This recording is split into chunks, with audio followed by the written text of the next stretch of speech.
Բարի երեկո, եթերում է հորիզոնի գլխավոր թողարկումը։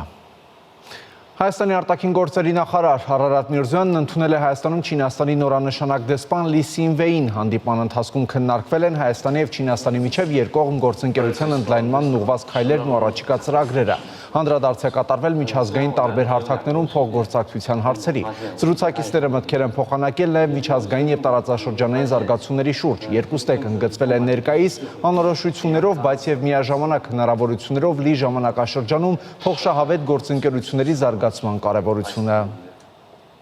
Արտաքին գործերի նախարարությունից հայտնում են, որ վաղը Հայաստանի արտաքին գործերի նախարար Արարատ Միրզոյանը երկօրյա աշխատանքային այց կկատարի Լյուքսեմբուրգ։ Նախարար Միրզոյանը կմասնակցի Եվրոպայի խորհրդի 134-րդ նախարարական նստաշրջանին։ Ծրագրված են նաև երկկողմ հանդիպումներ Եվրոպայի խորհրդի պաշտոնյաների և այլ երկրների գործընկերների հետ։ Փոխվարչապետ Տիգրան Խաչատրյանի գլխավորությամբ տեղի է ունեցել Հայաստանի Հանրապետության պետական տարեկան բյուջեներով նախատեսված սուբվենցիաներից բացի Հայաստանի համայնքների տնտեսական և սոցիալական ենթակառուցվածքների զարգացման ուղղված 2025 թվականին կատարվելիք սուբվենցիայի հայտերի գնահատման միջգերատեսչական հանձնաժողովի հերթական նիստը։ Նիստի ընթացքում քննարկվել է համայնքներից ստացված սուբվենցիայի ծրագրային 93 հայտ, որոնք առնչվում են համայնքների խմելու ջրամատակարարման, ինչպես նաև ջրահեռացման համակարգերի կառուցման, բնակավայրերի փողոցների կառուցման, նորոգման և ասֆալտապատման, ինչպես նաև բնակավայրերի գազաֆիկացման հարցերին։ Ազգային ժողովում այսօր ավարտվել է դատախազության 2024 թվականի գործունեության մասին հաղորդման քննարկումը։ Եզրափակիչ ելույթով հանդես է եկել գլխավոր դատախազը։ Նախորդ շաբաթվանից անավարտ մնացած նիստը շարունակվեց դատախազության 2024 թվականի գործունեության մասին հաղորդման քննարկումով։ Պատգամավորները հասել էին կարծիքների փոխանակության փուլին։ Այն սակայն բուն քննարկվող թեմային այնքան էլ չառնչվեց, ավելի շատ հնչեցին ընդդիմություն իշխանություն փոխադարձ մեղադրանքներ։ Առաջինը ամբիոնին մոտեցավ Արթուր Հովհաննիսյանը, ապա Վահագն Ալեքսանյանը։ Երկուսն էլ հիշեցին նախորդ նիստից Արծվիկ Մինասյանի իշխանությունների հարստանալու մասին խոսքերը։ Նման տեքստեր ասելուց առաջ ես ձեզ խորհուրդ կտամ նայեք Սերան Օհանյանի աչքերի մեջ եւ կտեսնեք մի քանի հարգանի առանձնատուն։ Գնայեք Լևոն Քոչարյանի աչքերի մեջ ու կտեսնեք միլիոնավոր դոլարներ, որոնք հարյուրավոր մարդկանց կյանքի փող պետքա լինեին։ Վերջապես գնայեք Ռոբերտ Քոչարյանի աչքերի մեջ, կտեսնեք հոկտեմբերի 27-ը, կտեսնեք մարտի 1-ը, կտեսնեք Պողոս Պողոսյանին կտեսնեք։ Պարոն Մինասյան, ասում եք ամենահարուստն եք դուք։ Ձեր անցած ելույթում տենց բան է։ Լուրջ եք ասում, պարոն Մինասյան, հա։ Լուրջ եք ասում։ Այս խմբակցությունից մեկը բան է առնում, 20 տարվա հիպոթեկով մի հատ տուն է առնում, 800,000 հատ լրատվամիջոց կենքան հոդված են վրան գրում, որ չգիտես ինչ է։ Այդ մարդը ասում է, վայ հարամալնի այդ տունը ինչ ասեմ ասենք։ 20 տարի հիպոթեք պետքա փակի, հասկանում եք, խմբակցության падգամավորը, որը տուն է գնում։ Բայց ձեր կողքի պարոն Օհանյանի ըստ մեղադրանքի տունը գնահատվում է մի քանի միլիարդ։ Կարծիք հայտնելու հերթը ասավ Արծվիկ Մինասյանին, բայց կարծիքը Հայաստան խմբակցության քարտուղարը չէր փոխել։ Ավելին նշեց, թե հիմա իշխանությունների հարստությունը հասել է համաշխարհային մասշտաբների։ Համաշխարհային։ Հիմա նորից վերահաստատեմ։ Գնացեք Արշակունյաց պողոտա, գնացեք Տիգրան Մեծ պողոտա, դուք կտեսնեք այնտեղ, թե ովքեր են, որ դարձել են մեծահարուստներ, եւ գնացեք նաեւ իհարկե դա երևի իշխանապողությունից հետո པարզ կլինի շատ ավելի մեծ ծավալներով, թե ապօրինի բիզնեսի մեջ այսօրվա իշխանություններից եւ նրանց հետ աֆիլացված անձանցից քանիսը կա։ Կոռուպցիան, որը իշխանության բնական ծնունդն է, չի կարող կպնել ընդդիմությանը, շարունակեց միտքը Արծվիկ Մինասյանը, իսկ երբ խմբակցության անունից հանդես եկավ քաղաքացիական պայմանագրի ղեկավարը, հիշեցրեց նախորդ իշխանությունների այն ժամանակները, երբ Մինասյանը նախարար էր։ Այդ ժամանակ էկոնոմիկայի նախարար էիք, Հայաստանում ստեղծվել էր այդ ժամանակ կոռուպցիայի դեմ պայքարի խորհուրդ։ Եվ ահա այդ կոռուպցիայի դեմ պայքարի խորհուրդը ոչ ավել, ոչ պակաս գլխավորում էր Հովիկ Աբրահամյանը։ Մարդ, որից այսօր ապօրինի գույքի բռնագազման մասին օրենքով միլիարդներ են պահանջում։ Եվ դուք այդ ժամանակ այդ կառավարության անդամ էիք, պարոն Մինասյան։ Հասկանում եք։ Դուք ասենք ոնց որ բանին գառներին պահտան գայլին ասեն դե պահի հանկարծ որևէ մեկը բան չանի։ Էսա ձեր հակակոռուպցիոն քաղաքականություն, դուք էլ այնտեղ նստած եք եղել։ Խոսքի վերջում Կոնջորյանը նշեց, թե հերիք է նախկինների մասին խոսեք, թեզը հորինել են հենց նախկինները, որպեսզի չխոսեն իրենց մասին։ Ոչ չխոսանք բա նախկիններից, որովհետև նախկինները նաև ներկաներ են։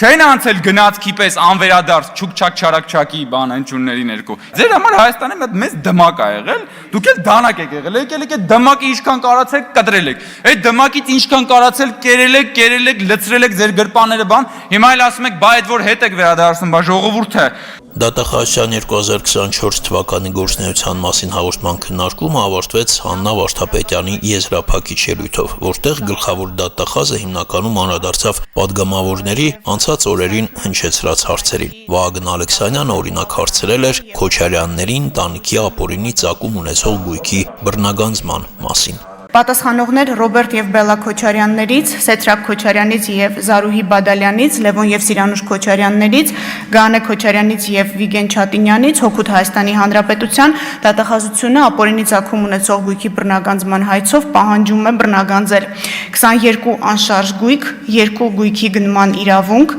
ավելի քան $3 միլիոն, 985 միլիոն դրամ արժեքով ձեռք բերված պարտատոմսեր,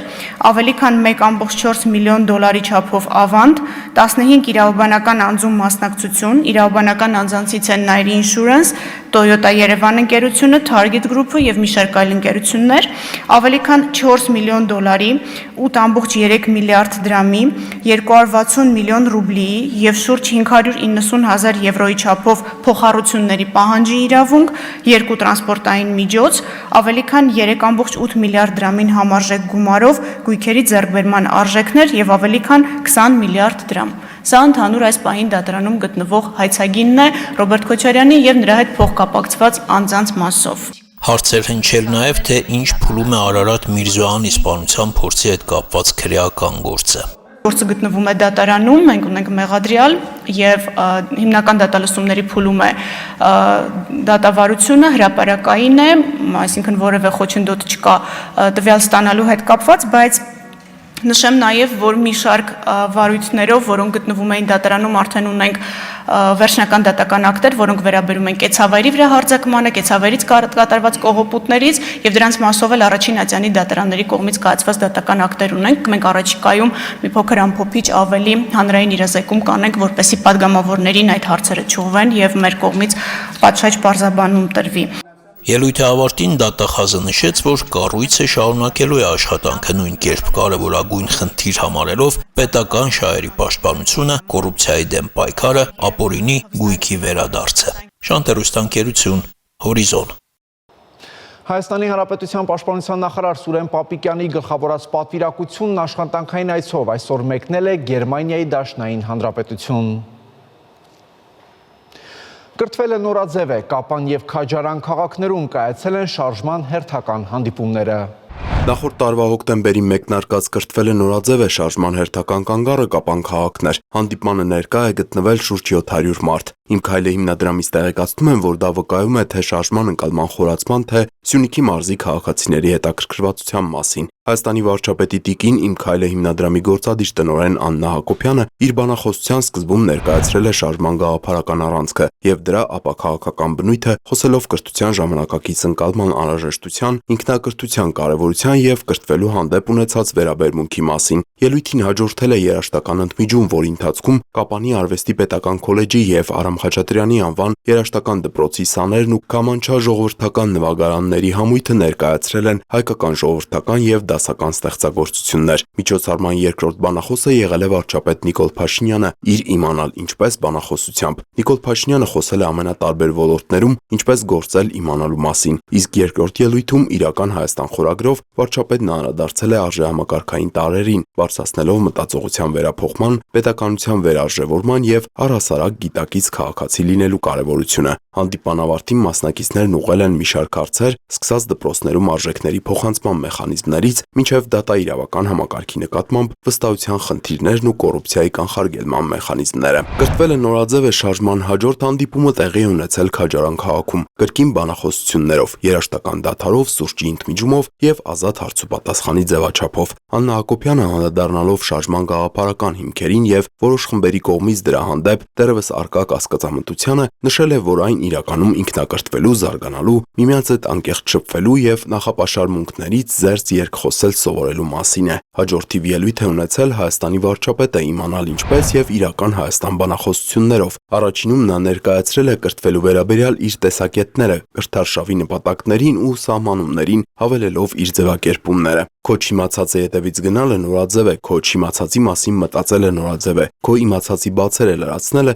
նորաձև է։ Վարչապետն իր երկրորդ բանախոսության ընթացքում խոսել է պետության ընկալման վերաիմաստավորման եւ ազգային ինքնության հարցերի մասին։ Երաժշտական ընդմիջման հատվածում բեմ են բարձրացել Քամանչար ժողովրդական նվագարանների համույթը, Քաջարանի մշակույթի պալատի մենապարուհի Սարա Ստեփանյանը եւ ֆլեյտահար Լիլիթ Գրիգորյանը։ Հանդիպումն ամփոփվել է հարց ու պատասխանով։ Մասնակիցներից մեկը բարձրաձայնել է արդարության ընկալման եւ դրա համակարգային բացերի հարցը, մյուսը ազգային ինքնության գաղափարախոսության լայն տարածման հարցը։ Խոսվել է խոսքի ազատության եւ դրա սահմանների չարաշահման մասին։ Շանթ հեռուստաընկերություն Հորիզոն։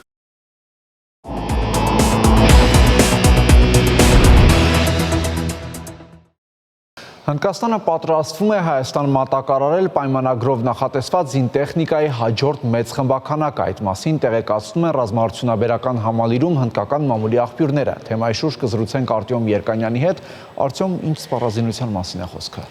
Հնդկական Indian Aerospace Defense News պարբերականը գրում է, որ արդեն հուլիսին Հնդկաստանը Հայաստան կհասցնի Ակաշ տեսակի այդ հրթիռային համակարգերի երկրորդ խմբաքանակը։ Մամուլում այդ տեղեկությունը ամենևին էլ պատահական չէ եւ վստահ եմ, որ դրա նպատակն է ցույց տալ ամբողջ աշխարհին, որ Հնդկաստանը հավատարիմ է իր պայմանագրային պարտավորություններին եւ պատրաստվում է ամբողջությամբ կատարել իր պարտավորությունները, չնայած դրան, որ զենքը այժմ հենց Հնդկաստանին էլ է պետք հաշվի առնելով Պակիստանի հետ ռազմական այդ բախման զարգանալու հեռանկարը։ Այսինքն այս տեղեկությունը այսպես ուշագրավ է հաշվի առնելով այն, որ որոշ մեր գործընկերները չեն կարողանում կատարել իրենց պայմանագրային պարտավորությունները ողջ ծավալով, հաշվի առնելով այն, որ իրենց եւս զենք է անհրաժեշտ։ Հիշեցնեմ Ակաշ տեսակի այդ հրթիռների առաջին խմբաքանակը անցած տարվա նոյեմբերին էր Հնդկաստանը մատակարարել, իսկ ըստ ոչ պաշտոնական աղբյուրներից ստացված տեղեկության համաձայն 22 թվականին էր ստորագրվել պայմանագիրը, որի համաձայն Հնդկաստանը Հայաստանին կմատակարարի 15 այդպիսի համակարգեր։ Դա երկինք համակարգի այդ տեսակի հրթիռներ են, որոնք իզորու են 25 կիլոմետր հեռավորության վրա ոչնչացնել անօդաչու սարքեր, ինքնաթիռներ, բալիստիկ հրթիռներ եւ բավական արդյունավետ զինատեսակ է։ Բայց ինչն էր կարևոր, որ այդ զինատեսակը մինչ վերջերս երբեք փորձարկված չի եղել իրական ռազմական գործողություններում։ Եվ միայն Հնդկաստանի եւ Պակիստանի միջև այս վերջին զինված բախումներում առաջին անգամ այդ համակարգերը փորձարկվեցին եւ ինչպես կարողանում եմ հասկանալ, ամբողջովին արդարացրել է իրեն այդ տեսակը, այդ զինատեսակը։ Հավելին դեպս հնդկական մամուլում գրում են, որ անգամ գերազանցել է բոլոր սպասելիքները եւ այդ հրթիռի գլխավոր ստեղծող դոկտոր Պրախլադա Կամարոն հայտարարել է, որ իսկապես չէին սպասում, որ ահա այդպիսի մեծ արդյունավետություն կունենա Ակաշ տեսակի հրթիռը։ Նույնպես բաց աղբյուրներից ստացված տեղեկություններից կարող ենք հասկանալ, որ Պակիստանյան բազմաթիվ անօդաչուներ, ինքնաթիռներ խոցվել են սահմանի հենց այն հատվածներում, որտեղ տեղաբաշխված են եղել Ակաշ տեսակի հրթիռները եւ դրան նման այս հակաօդային համակարգերը։ Թե կոնկրետ հայտնի է նույնպես մամուլի տեղեկություններից իհարկե, որ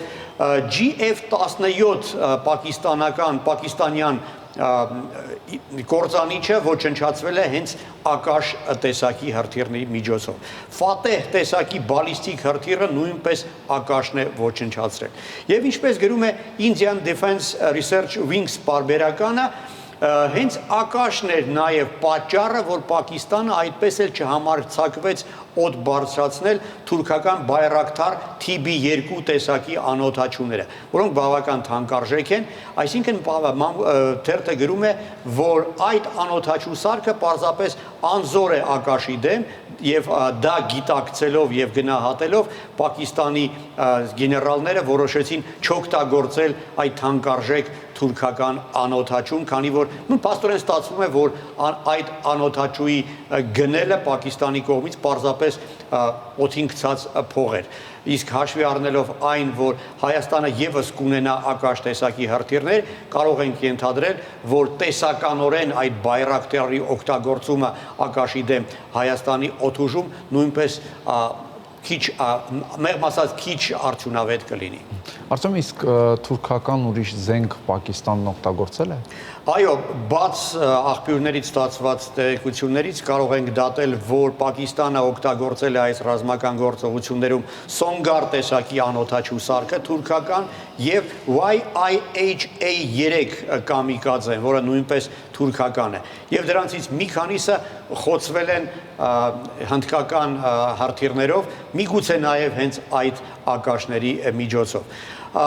Թուրքական զենքը որևէ կերպ իրեն լավ չի դրսևորել այս պատերազմում եւ եթե Պակիստանը ինչ որ ձեռքբերումներ ունեցել է օդում, ապա ոչ թե թուրքական, այլ չինական զինատեսակների շնորհիվ։ Մասնավորապես տեղեկություն կա, իհարկե ոչ պաշտոնական աղբյուրներից ստացված, որ ֆրանսիական Ռաֆալ կործանիչը պակիստանացիներին հաջողվել է խոցել չինական J-10S կործանիչի միջոցով, այլ աղբյուրների համաձայն նույնպես չինական, բայց այլ տեսակի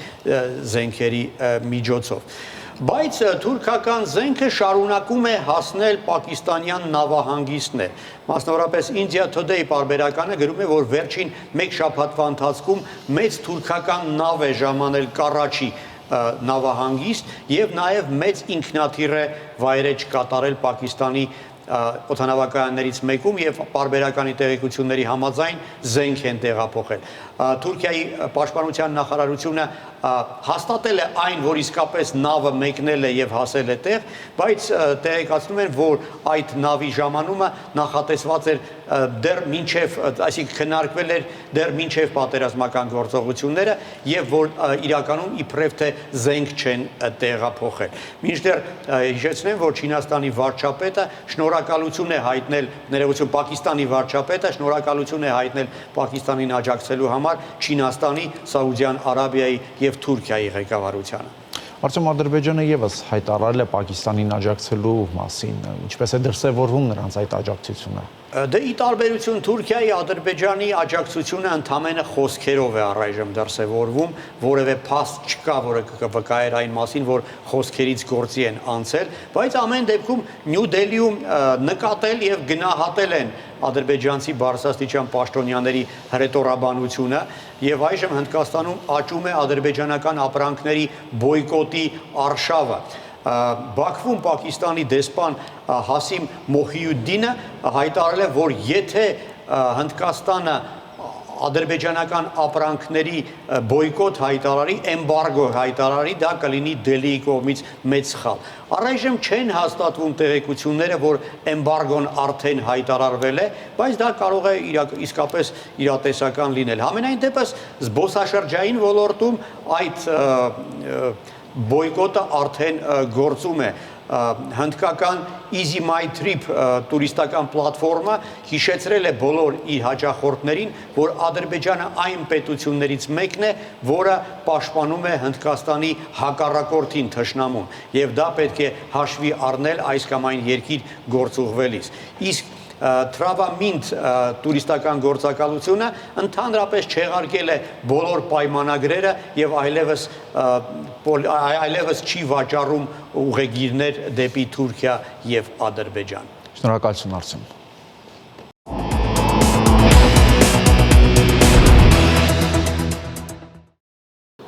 Ավարտվեց հորիզոնային թողարկումը, կարճատև դադարից հետո դուք կարող եք դիտել հեռանկար, իսկ ես ձեզ հրաժեշտ եմ տալիս մաղթելով խաղաղ եւ բարի գիշեր։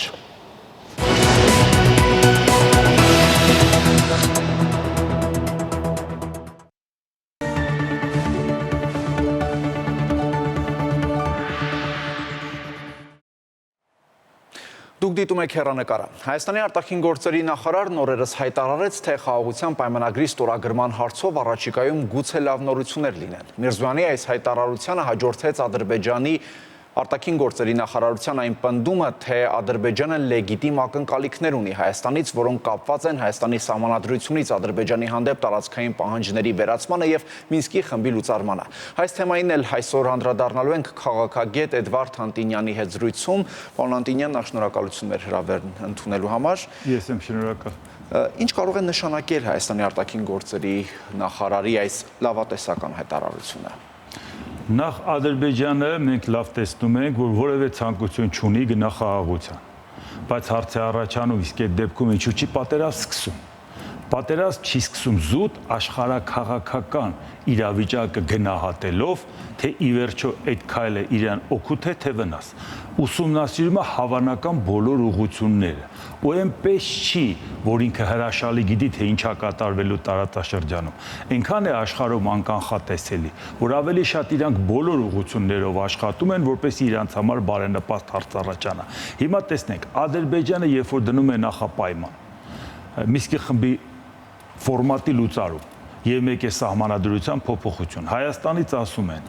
Մինսկի խմբի ֆորմատի լուծարման հարցը մենք առաջ կքաշենք, կստորագրենք զուգահեռ խաղաղության պայմանագրի հետ։ Այսինքն մենք չենք ընդունում որպես նախապայման։ Ադրբեջանը իր տեսակետից չի հրաժարվում։ Երկրորդ, Ադրբեջանն ասում է փոխեք սահմանադրությունը։ Հայաստանից ասում են սահմանադրությունը փոխելու կարիք չկա, որովհետև այդ կետերը, որոնք համաձայնեցված են, նրա մեջ արդեն կա պայմանավորվածություն, որ այս խաղաղության պայմանագրը չի կարող ազդել ներպետական օրենսդրությունը, բացի այդ Հայաստանի սահմանադրական դատարանը տվել է եզրակացություն, որ դա որևէ պահանջատիրություն իր մեջ չի պարունակում։ Եթե այդքան համոզիչ ձևով մենք ասում ենք, Ադրբեջանն է խաղաղություն է ուզում, բայց ինչի՞ չի մեր ասածը ընդունում, որտեղ չի ցանկանում ընդունել։ Եվ նորից նախապայմանադրում, իսկ մեր իշխանություններն ասում են, սահմանադրությունը կարող են փոխել 2027 թվականին։ Այսինքն ինչ է ստացվում, մինչև 2027 թվական Ադրբեջանը զիջումների չի գնում։ Եվ դա միայն դա չի հարցը։ Մենք նայենք ինչ որ վերաբերում է նաև կոմունիկացիաներին։ Մեր մոտից ասում են մենք համաձայնվել ենք լավ նորմալ ռեժիմով անխոչնդոտ ճանապարհ տրամադրենք Ադրբեջանին, որպեսզի մայր տարածքը կապի Նախիջևանի հետ, բայց Ադրբեջանը այդպես է չի արձագանքում։ Իսկ Ադրբեջանը շատ ավելի հստակ հայտարարություն անում հենց թեկուզ իրենց նախարարի բերանով արտգործնախարարը, որ ասում է Հայաստանը պարտավորվել է այդ ճանապարհը մեզ տա, մենք սպասում ենք դրան։ Այսինքն իրանք դա էլ են նախապայման համարում։ Այսինքն նույնիսկ իրանք չեն համարում, որ Հայաստանի տրամադրածը անխոչնդոտ, որ բեռը չի կանգնելու, գալու է անցնի միայն սկաներներով, ուղղակի տեխնիկայի շնորհիվ ստուգելու են ինչը անցնում, Ադրբեջանին դա էլ ձեռնտու չի, դրան էլ համաձայն չի։ Իսկ այդ դեպքում հարց, բա ինչի համաձայն չի։ Իսկ դա մեզ պետք է չմտահոգի, որովհետև հարցը որն է։ Իրանը ասում է, ես պատրաստ եմ ճանապարհը կառուցել եւ ճանապարհ տալ Ադրբեջանի մայր տարածքից Նախճեվան։ Իմ ճանապարհով փողներ ես դնեմ, ճանապարհը կառուցեմ։ Ընդամենը մի քանի կիլոմետրի տարբերությունն է, որ այդ ճանապարհը Իրանով գնա կամ Հայաստանով անցնի։ Ադրբեջանը դեմ չի արտահայտվել ամեն դեպքում Իրանի տարածքի։ Այո, բայց ավելի շատ դա օգտագործում է որպես շանտաժ, որ այ տեսեք, հա, եթե դուք չհամաձայնվեք, ես էսպես կանեմ։ Պարոն Անտինյան, այդ դեպքում ինչով է ձեզ պայմանավորված Արարատ Միրզոյանի այս լավատեսական հայտարարությունը, որ գուցե լավ նորություններ լինեն։ Իսկ լավ նորություններ լինելու հետ կապված, իսկ ինչ է Արարատ Միրզոյանը տիրապետում է, թե ինչ է կատարվելու մեր տարածաշրջանում։ Մենք չէ որ գիտենք նաև Բայց շփումներ կա ադրբեջանական կողմի հետ, չէ՞, այդ շփումներից նույնիսկ եթե Ադրբեջանի հետ ամեն օր շփվեն, մի խնդիր կա։ Մեր համար չափազանց կարևոր է Ամերիկայի Միացյալ Նահանգները ինչ կպայմանավորվի Իրանի հետ։ Եթե Իրանին հարվածում է, Իրանի գլուխը խառն է, տարածաշրջանը խառնվում է իրար, մեր անվտանգության երաշխիքնով է ապահովելու։ Ու այնպես չի, որ մենք Իրանի վրա հույս ենք դրել։ Ընդհակառակը մենք ասում ենք, մենք Իրանի հետ խնդիր չունենք, բայց եթե Իրանը ներքաշվի խնդիրների մեջ, մենք խնդիր կունենանք, որովհետև հարված Իրանին այդ դեպքում օգտագործելու են Ադրբեջանի տարածքը որպես պլացդարմ։ Այդ դեպքում խաղի մեջ է մտնում Իսրայել, Իսրայելի միջոցով Ադրբեջանը, Ամերիկա, իսկ ով է մեր անվտանգությունը երաշխավոր, կամ չի հարվածում Ամերիկան պայմանավորվում է Իրանի հետ։ Եվ այդ պարագայում մենք նաև պետք է տեսնենք ինչ չափի է զիջումների գնում Ամերիկան կամ Իրանը, որտեղ դրանով պայմանավորված է մեր տարածաշրջանում ինչ կլինի։ Եթե Ամերիկան ստիպված եղավ Իրանին զիջել, ասել լավ, ոչինչ քո միջուկային ամբողջ տեխնիկա, այդ ամեն ինչը հագեցված ուրանը պետքա մնա, լաբորատորիաները մնա, ուղղակի սառեցնում ես, դա նշանակում է Իրանը հաղթեց, որտեղ դրանից կարճ ժամանակ հետո երբ ցանկանա ինքը ռուբ կստեղծի։ Իսկ այդ պարագայում ինքը կարող է այլևս այլ ձևով խոսել նաև իր հարևան Հայաստանի հետ, չէ՞ որ ինքը ասում է Հայաստանի տարածքը կարմիր գիծ է, բայց հարցը առաջանում, ինքը կարող է մեզ ասի ես չեմ ուզում, որ դու արևմուտքի հետ համագործակցես։ Եթե դու չափը անցնես, ես կմտնեմ քո տարածք, ով է իրան դուրս մղելու։ Նույնիսկ եթե տեսականորեն մտածենք, որ Թուրքիային ու Ադրբեջանին զսպելու համար մենք դիմենք Իրանին, Իրանը որ մտավ, ով է նրան հանելու եւ ինչ ձևով ենք հանելու։ Եվ այս պարագայում մենք լավ տեսել ենք, այո, մենք խնդիր չունենք Իրանի հետ, բայց տեսել ենք ինչ ալնում Համասի հետ, Հեզբոլայի հետ, հութիների հետ Եմենում, եւ այսինքն Լիբանանում, Սիրիայում, ինչպես եղավ Սիրիայի ազդեցության պարագայում 11 օրում Թուրքիան Սիրիան վերցրեց իր վերահսկողության տակ։ Այսինքն, եթե այդ ձևով պետք է Հայաստանի անվտանգությունը երաշխավորեն, շատ շնորհակալ ենք։ Դրա համար ասել, որ Ադրբեջանի հետ պայմանավորվել ենք, երբ որ Ադրբեջանը մի օր ժեստ է անում Իսրայելին, որպեսզի Ամերիկայի գիծը տակ պահի։ Մի օր հանդիպում է Իրանի նախագահի հետ եւ նրան ասում է մենք եղբայր ենք, ինչի մասին է խոսքը։ Մի օր Ռուսաստանի հետ հարաբերությունը լավացնում է, մի օր էլ դեմարշ է անում, մայիսի 9-ին չի գնում, ընդգծված ցույց տալու համար, որ քեզանից նեղացած եմ։ Ինչի, որպեսի արևմուտքի աչքի ներևա, որ ինքն է ձեր գործընկերը, ոչ թե Հայաստանը։ Այսինքն Ալիևի Մոսկվա չայցելելը ուղերձ էր նեղացվածության ինչից։ Ոչ թե հարցը նա չի, որ ինքը կարող ասել նեղացած են, որ այն ինքնաթիռի հետ կապված բավարար չափով չուսումնասիրվեց եւ դա ընդհանրապես առիթ էր։ Իրան ուղղակի պետք էր, ինչի ինքը վերջի օրը ասեց, որ չի գնալու։ Չեմ կարծում, որ Ալիևը միայն վերջի օրը իմացավ, թե իր հայրը որոնացնվել է։ Բացի դրանից այդ միջոցառումը մայիսի 10-ին էր, շքերթը ավարտվելուց հետո, ինչը առաջի բորտ ինքնաթիռով չէր կարողանում թռներ Գարամսի 10-ին մասնակցել, ինքը ձգեց այնքան, մինչև Հայաստանից ասին, որ Հայաստանի վարչապետը մասնակցելու է։ Հենց ասեց մասնակցելու, ասեց ես չեմ մասնակցելու։ Եվ մինչև այդ ինքը նախապես համաձայնվել էր, որ մասնակցի։ Մենք դա գիտեինք, այնպես չի, որ 2 տարի առաջ էլ այդպես եղավ։ Նորից ԱՊՀ երկրներին Պուտինը հրավիրեց, Ալիևը չգնաց, Նիկոլ Փաշինյանը գնաց։ Անցյալ տարի Նիկոլ Փաշինյանն էլ չգնաց։ Հիմա Ալիևի այդ չայցելությունը Մոսկվան այդքան հարթ կընդունի։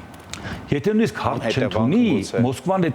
այս պահին ինքը հարաբերությունը Ադրբեջանի հետ փչացնել, նշանակում է զուգահեռաբար Թուրքիայի հետ փչացնել, ինքը չի պատրաստվում, որտեղ Թուրքիան էլ հիմա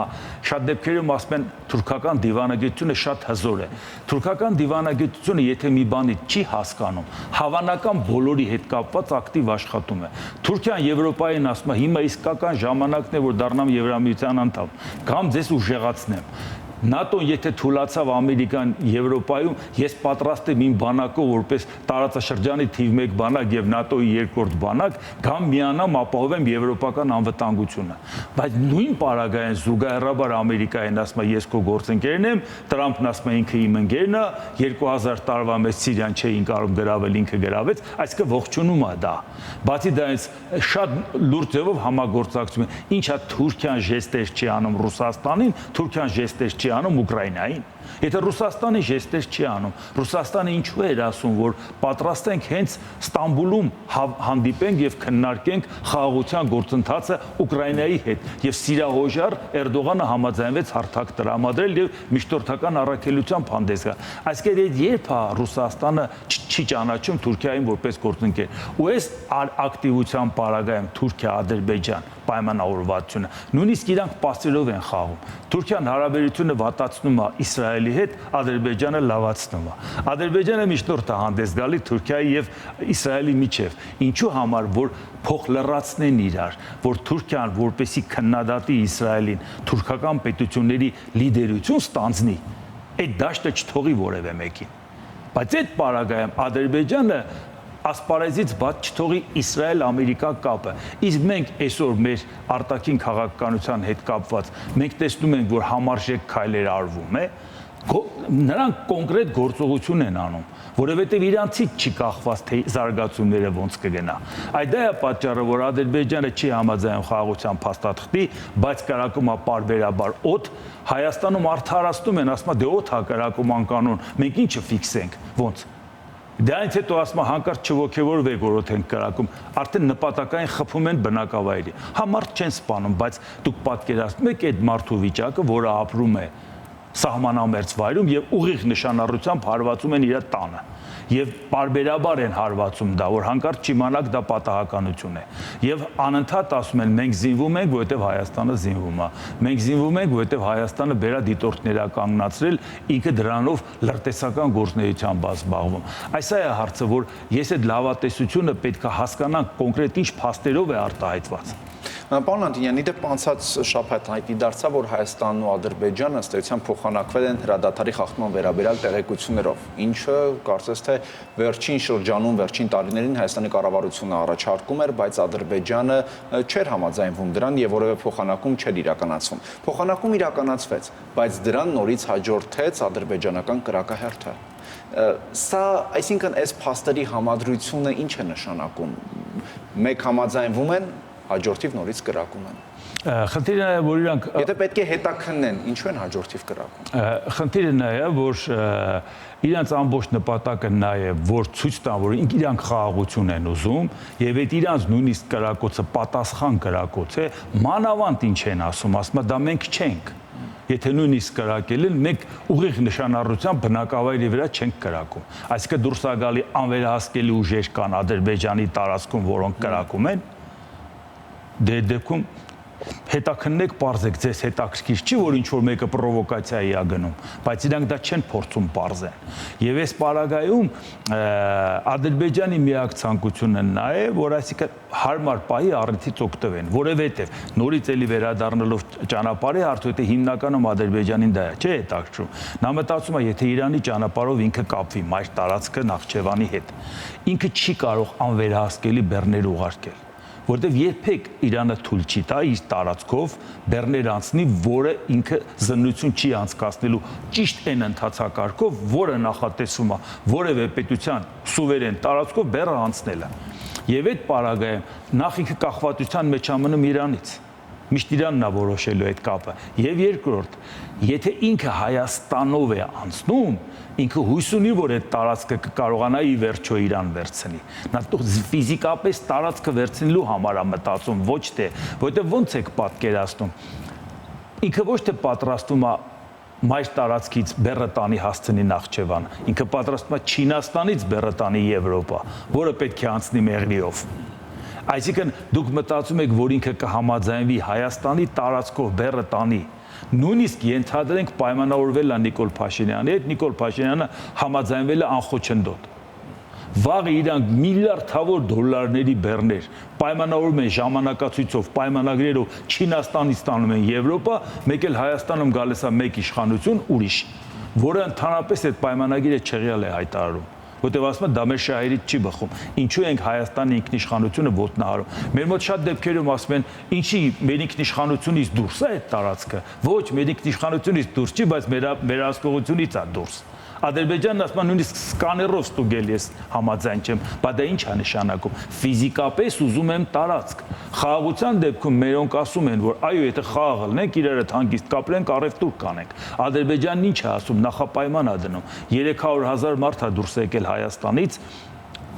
ադրբեջանցի պետք է վերադառնա։ Մենք ասում ենք դա անլուրջ է, դա տրամաբանական չի։ Այսինքն, եթե անգամ այսպես պատկերացնենք, Հայաստանը փոփոխություն կատարեց համանդրությունում, լուծարեց ԵԱՀԿ Մինսկի խումբը, դարձավ չի ստորագրվելու, որովհետև ճանապարհի հարցը օդում կախված է մնալու։ Եվ ճանապարհի իրանց հիմնական դա է հետաքրքրում։ Այսինքն, երբ որ Հայաստանը պետք է մտածի, թե ինչ անեմ, որպեսի Թուրքիայի համար ավելի լավ բարեկամ լինեմ, քան Ադրբեջանը, կամ Ադրբեջանի համար ավելի լավ բարեկամ, քան Թուրքիան, կարող է մեր իշխանությունները նման հավաստիացումներ տան, բայց Հայաստան պետությունը նման տեսակետին համաձայն է, մեր հասարակությունը ընդունում է, որ մենք պետք է Թուրքիայի համար այնքան լավ հարևան լինենք, որ ինքը չցանկանա մեզ ոչնչացնի եւ միանա Ադրբեջանին, այդպիսի պրիմիտիվ, այսինքն նրանք այդ ցանկությունը ունեն միանալու։ Իսկ այդ ցանկության զսպելը միայն նա չի, որ մենք իրանց խաղաղության ժեստեր անենք։ Ցանկության զսպելը այն հակակշիռներն է, որ եթե մենք տարածաշրջանում անվտանգ մեզ զգանք, մենք ստիպված չենք լինի ուժեղ խաղացողների դիմենք։ Մենք ուժեղ խաղացողների դիմելը լավ օրից չի գալիս։ Պետք չի մեզ ամոթանք տալու ասել, ինչու պետք է օտարները գան մտնեն քո տարածք։ Եթե քո հարևանը քեզանից ֆիզիկապես ուժեղ է, եւ դու ստիպված ես մտածել քո անվտանգության համար, դա ինչ ամոթանքի բան է։ Այսինքն, երբ որ մենք խոսում ենք ռեգիոնալ քաղաքականության մասին, իսկ այդ ռեգիոնում վարվող քաղաքականությունը այդ պետությունների, մենք համահույժ քաղաքականություն Թուրքիայի, Ադրբեջանի, անգամ Իրանի, որի հետ մենք որևէ խնդիր չունենք, մենք նրանց հետ համահույժ քաղաքականություն ունենք ռեգիոնում, որովհետեւ մենք համարենք, որ բոլորը Բեդ ցանկություն ունեն, որ մենք բոլորով զարգանանք։ Իսկ կոնկրետ ո՞րն է, ինչպես եք տեսնում այդ դեպքում այդ ինքնիշխանության լեգիտիմության ապահովումը, այդ ձեր նշած այդ մեխանիզմներով շրջապատված ենք։ Ադրբեջանի վերջնանպատակը դա է։ Դուք ասում եք, որ այլ ուժերի տեղակայում։ Մի բառն էլ ուղղակի ասեմ, որ պատկերացնենք, համարենք ռեգիոնալ քաղաքականություն ենք վարում։ Պակիստանը Հնդկաստանի հետ ունեն կոնֆլիկտ։ Անմիջապես Թուրքիան, Ադրբեջանը դատապարտեցին Հնդկաստանը, որովհետև իրենց դաշնակիցը Պակիստանն է։ Պակիստանն է մեծ համար պետությունը, որը մեր անկախությունը չի ճանաչում։ 44 օրյա պատերազմին օգնել է Ադրբեջանին։ Մենք էլ մեր շահերը բռնում ենք Հնդկաստանի հետ։ Դե դեպքում ո՞նց ենք ռեգիոնալ քաղաքականությունը։ Համարենք այդ պատերազմը չշարունակվեց, բայց գաղափարը, որ մենք նույն գծի վրա չենք, մեզ ամեն քայլափոխի խանգարելու է, չէ՞ որ մեր արտաքին քաղաքական շահերը տարբեր են։ Հենց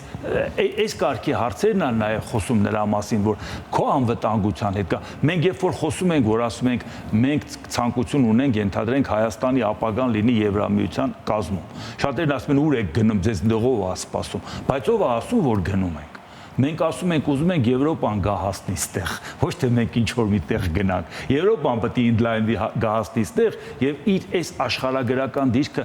չափազանց կկարևորվի նաև Եվրոպայի համար, որ գա հասնի Իրանին, Թուրքիան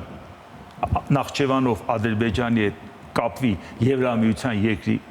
տարածքով, Իրանը հարաբերվի Եվրամիության հետ Հայաստանի տարածքով,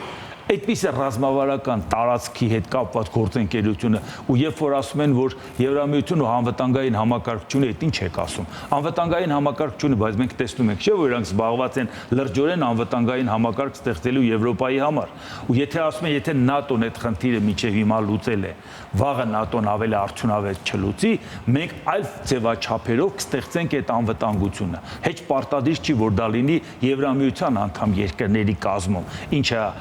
Կանադան, որը որ կանգնած է Եվրոպայի հետ համահունչ եվրոպական անվտանգության կողքը Եվրամիության անդամ է, թե Ավստրալիան, որը անջոսի անդամ է, Ավստրալիան, Նոր Զելանդիա, Ամերիկայի Միացյալ Նահանգներ, այդ ռազմական բլոկով Ամերիկան Ավստրալիայի անվտանգությունն է ապահովում։ Բայց նույն Ավստրալիան ասում է, եթե Ամերիկան հետ քաշվի, ես կօգնեմ Ուկրաինային։ Այսինքն մենք տեսնում ենք Մեծ Բրիտանիան Եվրամիության անդամ է, այսինքն սա նոր ֆորմատ է, որը կարծրացած չի։ Եթե դու հետները ճիշտ բանակցես անվտանգային խնդիրների հետ, քեզ չեն ասելու տարիներ ապետ մինչև դու անդամակցես։ Եթե ՆԱՏՕ-ին տարիներ ապետ, Եվրամիությանը տարիներ ապետ, ապա այդ նոր ձևավորվող ձևաչափերին վայրկյաններ ու րոպեներ ապետ հայտ ներկայացնելու համար։ Շնորհակալություն։ Հեռանկարում քաղաքագետ Էդվարդ Անտինյանն էր։